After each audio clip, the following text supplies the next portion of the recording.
Christmas, he made old seeds. Bitty.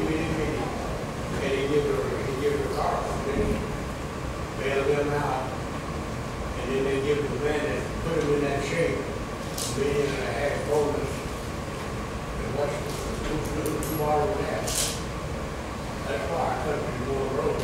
Oh, absolutely. Yes, sir. I know that. And most other people over there know it also. But they don't care.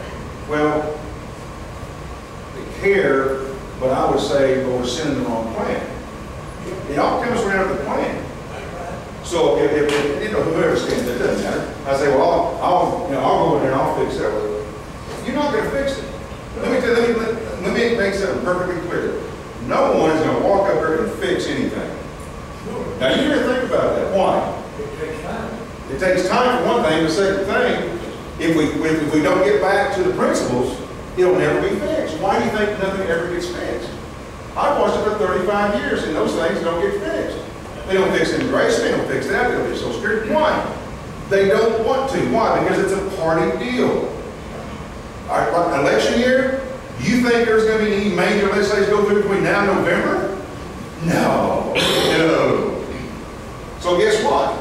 So we the people, we sit out here and we go ahead and suffer for the next while they play the games up there because no one wants to take a hit. You can't run a party? Well, they're a bunch of gurus too. They're not step out there. Well, Dwayne, you understand. Well, I tell you this. Here's what I'm going to say. I understand enough to know, I don't know all that goes on behind the scenes. But you know what? Those things we've always thought, I found out, yeah, most of them do. But I know this. In fact, let me come in this way. I'm not convinced that the American people are ready to go through what it's going to take to get it back. Let me give you an example. I was at the meeting there tonight and I was in Oklahoma, and the guy had a great question, valid, but a tough question, but very valid. And I'm glad he asked it. And he wasn't asking to test me, but he wasn't asking. Here's what he said. Down where they're at, he said, we have some water issues. And he said, Dwayne said, what if the bill came through? And he's from out of here, Mark. And he said, and it had some money set in it that we could get to fix this problem. In its simplicity, that's what the question was. He said, would you vote for it? I said, no. He said, well, I agree with you. He said, but there's a difference between need and want. I said, I understand that. I understand that. But now let me tell you. If we don't start standing on principle, you'll never change it. It's never going to change. See, that's why I'm saying I don't think the American people are ready for it. Because if you say, well, Dwayne, go over there and stand on principle. Okay, I'll do it. And I go over and I stand on something like that.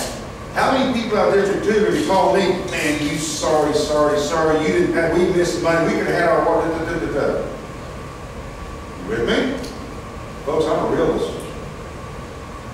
This is real life. We've allowed that to go so long. Because if I do it, if I vote that through, how can I go to Al now and say, oh yeah, on that vote you did there today, how can I hold him accountable when I sit there and vote for the same garbage? Are you with me? Do we really want to return to principle? I say yes. Because the principle that John Adams spoke of has been proven. That's what made us exceptional.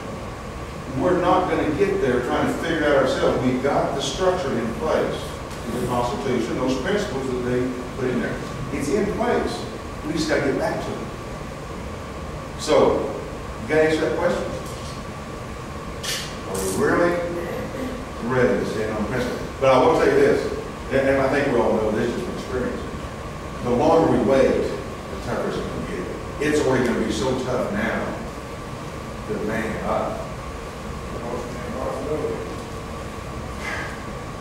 all things are possible, but let me tell you what. Well, I'm going to disagree. Let me tell you what. In all fairness, let me tell you what.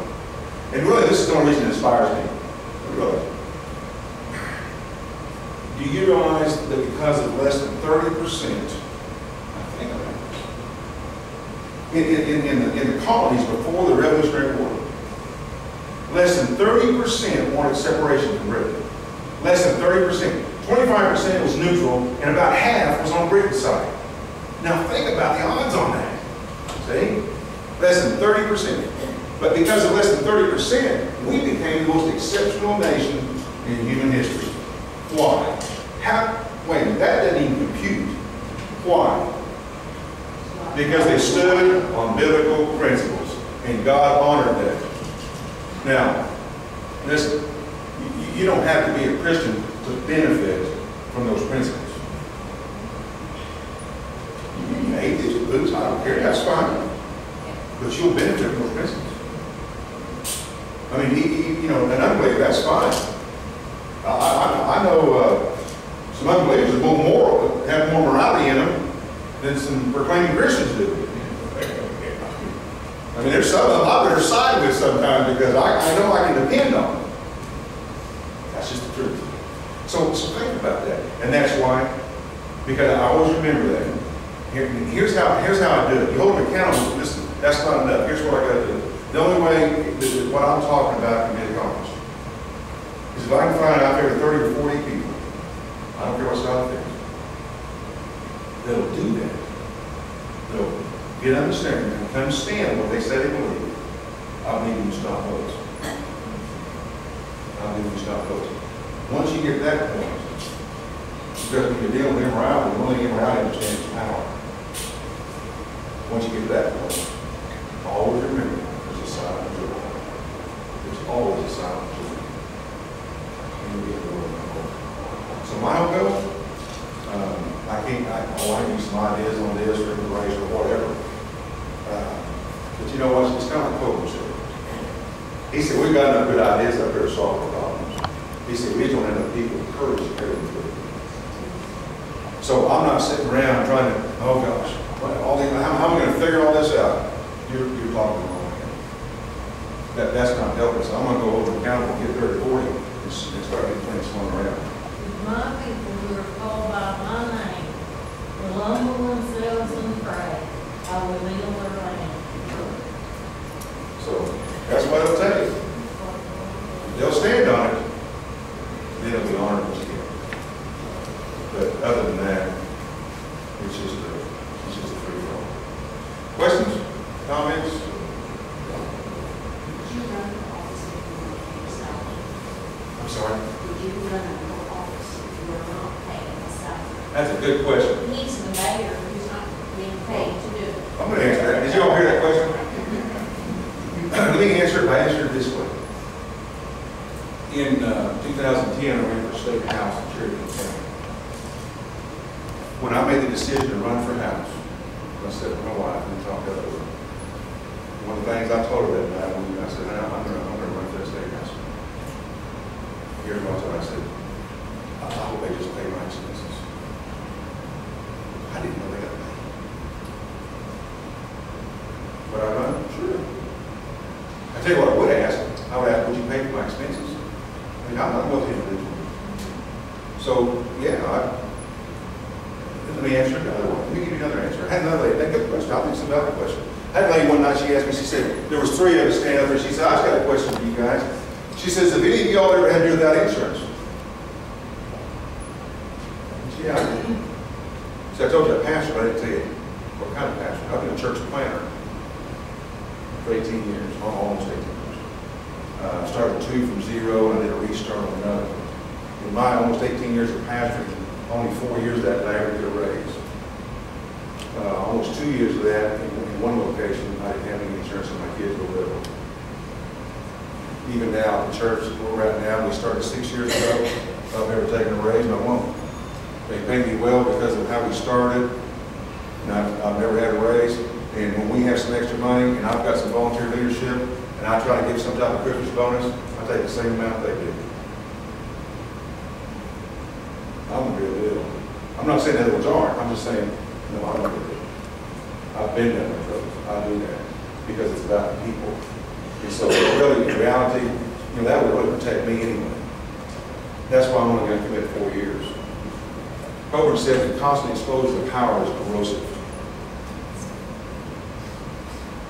That was one of the reasons I decided to do 4. Another reason was because our founding fathers did 2 terms and went home.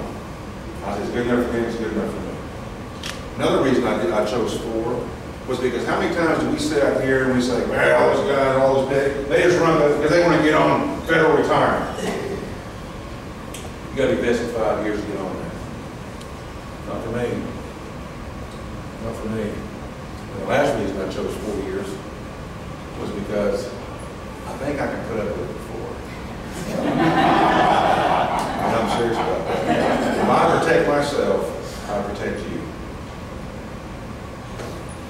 That's all I want to do. Anything else real quick? I'll get back to you. Let me say something real quick on the Agenda 29. Did you get something I sent you? Is that what I heard Yeah, you just I'm going to forward that. Just a real quick deal. I didn't even know that we were doing that, just a coincidence that it came out that way, that you would send me those YouTube.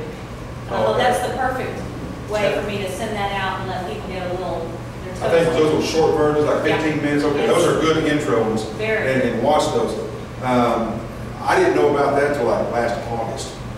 Once again, I was sitting with 2 other guys, and a lady asked, she said, y'all, have you heard of Agenda 21? None of us had. Well, I started doing my research, and I'll tell you what, it's startling. But let me just say it this way. Our presidents have sold us out.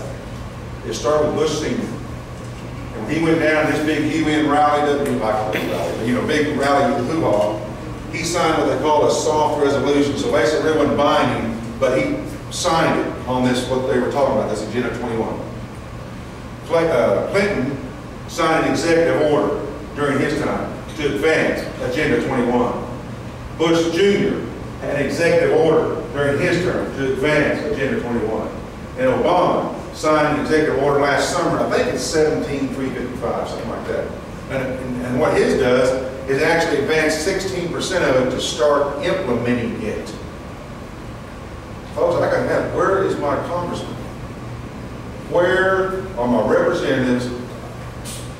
I'm not throwing rocks, but I want to hold them accountable. Gentlemen, ladies, what are we doing? What are we doing?